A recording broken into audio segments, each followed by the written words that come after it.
Hello friends, welcome to my channel Ritu's Tutorial. Today we will be discussing another very important poem, Andrew Marvell's To His Coy Mistress. This poem is very important because it is a best world known poem and for its metaphysical theme.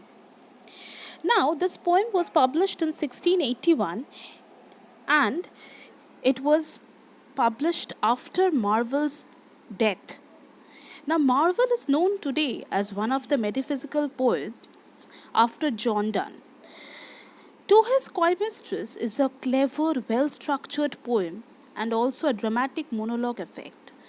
In this poem, the speaker progresses logically through the stages of persuasion and it gives an effort to turn the lady's head and heart. When we are going to the first stanza of the poem, had we but world enough and time, this coyness lady were no crime. We would sit down and think which way to walk and pass our love day. Though by the Indian Ganges side, should his rubies find, I by the tide of Humber would complain. I would love you 10 years before the flood, and you should, if you please, refuse.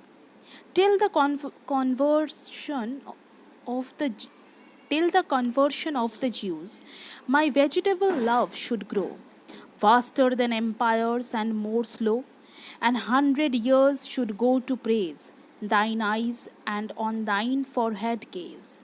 200 to adore each breast, but 30,000 to the rest. An age at least to every part, and the last age should show your heart. For, lady, you deserve this state, nor would I love at low rate. But at my back, I always hear time's winged chariot hurrying near, and yonder all before us lie desert of vast eternity.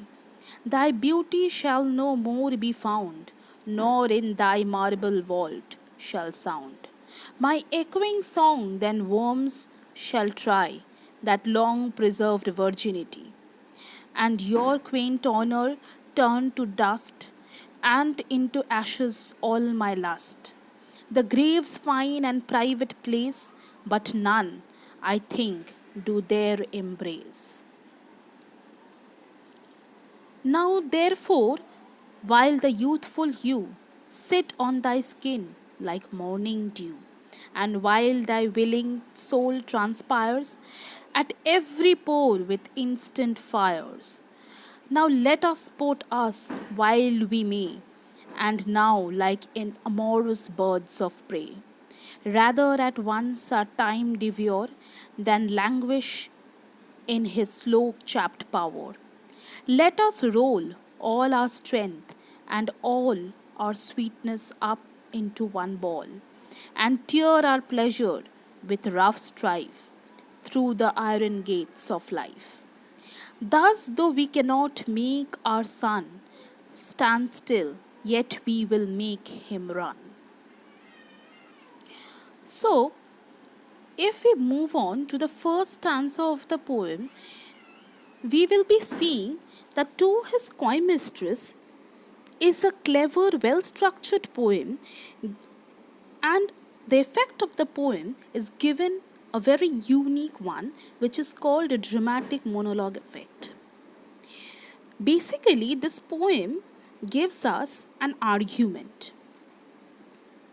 If the poet had all the time in the world at his disposal, then he would be then he would needn't have to press her for her physical lashing. But time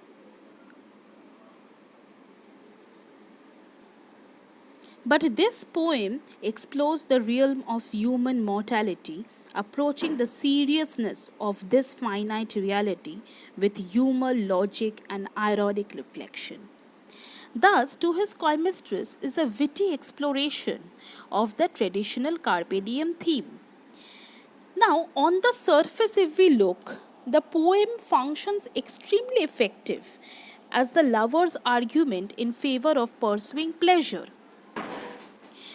The speaker begins by assuring his lady that had we but world enough and time, he would be well content to love her at a slow pace, devoting thousands of years to adoring each part of her. Now, time in this stanza is an agent of growth as the speaker assures his beloved, my vegetable love should grow vaster than empires and more slow. And in the initial stanza, the poet moves at a leisurely metrical pace as the speaker uses a very extravagant and playful image which persuades the lady of his devotion and his wish that he would love her with the slow thoroughness that she deserves. In the second stanza of the poem, if we look, the speakers shift to images swiftly, passing time to impress upon his love that they in fact do not have the leisure to move love at a slow rate. At my back, I always hear time winged chariot hurrying near, he says.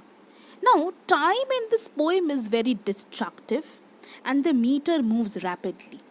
The speaker resorts to images of decay that are at once whimsical and frightening as he attempts to convince the beloved of the need to consummate their love in the present. Though the images of death and decay are not unusual, but in the Carpe Diem lyrics, Marble's images are particularly graphic and also alarming.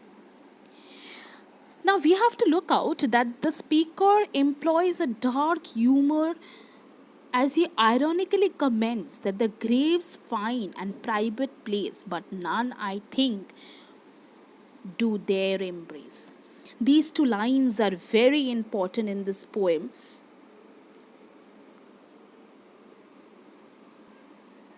In the third stanza, exhorts the beloved to action. While they are still young, able, and desirable, he urges that they should sport while they may, and rather at once, are time devour, than languish in his slow capped power. By seizing the initiative and enthusiastically embrace life and pleasure, they can win a victory over the destructive time. Thus, though we cannot make our sun stand still, yet we will make him run. The poet concludes the poem by these two lines. As always, though Marble is aware of an equally compelling counterpoint to his argument, and he chooses ambiguous imagery to communicate it subtly. In the first stanza, as we have seen, Marble uses explicitly religious terminology to describe the enormous length of time and that he would like to devote to the wooing of his lady. Marvel also evokes a specifically divine or eternal time frame with overtones of judgment. Similarly, the following stanza are studded with religious references. Marvel conjures up an image of the deserts of vast eternity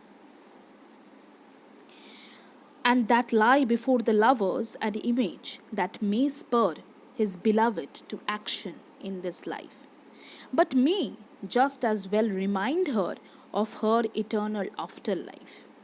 He argues that time will turn her honor to dust and his lust to ashes, suggesting that the terminology of the Christian burial service.